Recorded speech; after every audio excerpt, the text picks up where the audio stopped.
অমিত শাহের হুঙ্কার পরে দেখা গেল যে সীমান্তে কাঁটাতারের জট কাটতে চলেছে এবং সেখানে এবার রাজ্য সরকার পথে আসতে বাধ্য হলো।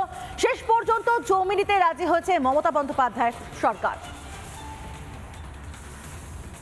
आप जानबूझकर बॉर्डर पर भूमि नहीं देते हो क्योंकि घुसपैठ चलती रहे, आपकी वोट बैंक बढ़ती रहे।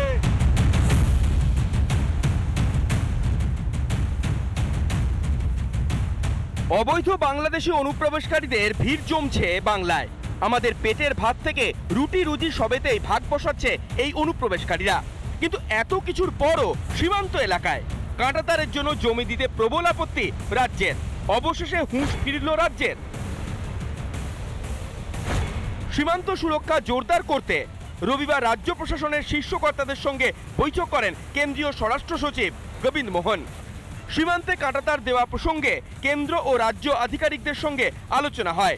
এরপরই সীমান্ত সুরক্ষায় বিএসএফ এর হাতে 1412 একর জমি হস্তান্তরের ছাড়পত্র দেয় মমতার মন্ত্রিসভা।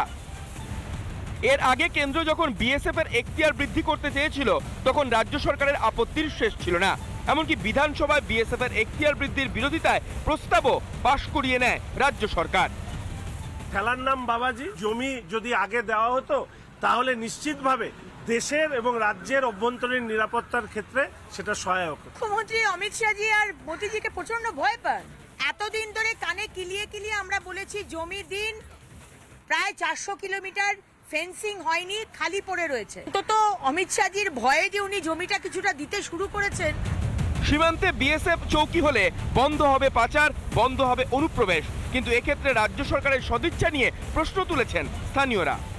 যে জাতীয় সুরক্ষার স্বার্থে, দেশের স্বার্থে, রাষ্ট্রের স্বার্থে আমরা কেন্দ্র সরকারের সঙ্গে আছি, যাতে এখানকার অনুপ্রবেশকারী বন্ধ হয়, যাতে এখানকার ভারতের সম্পদ লুট না করা হয়, যাতে পশ্চিমবঙ্গ থ্রো সারা ভারতবর্ষের ডেমোগ্রাফি চেঞ্জ না হয়।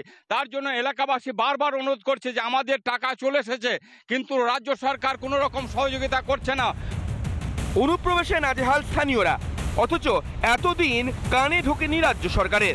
কথায় বলে বেটার লেট দ্যান নেভার। কেন্দ্রীয় স্বরাষ্ট্রমন্ত্রী অমিত শাহের ধমক খেয়ে শেষ পর্যন্ত জমি দিতে বাধ্য হলো মমতা বন্দ্যোপাধ্যায়ের সরকার। রিপাবলিক বাংলা। নানা ধরনের কন্টেন্ট দেখার জন্য লাইক করুন, শেয়ার করুন আমাদের ফেসবুক পেজ, সাবস্ক্রাইব করুন আমাদের ইউটিউব চ্যানেল। পাশাপাশি অন্যান্য ব্রেকিং নিউজের জন্য অবশ্যই চোখ রাখুন রিপাবলিক বাংলায়।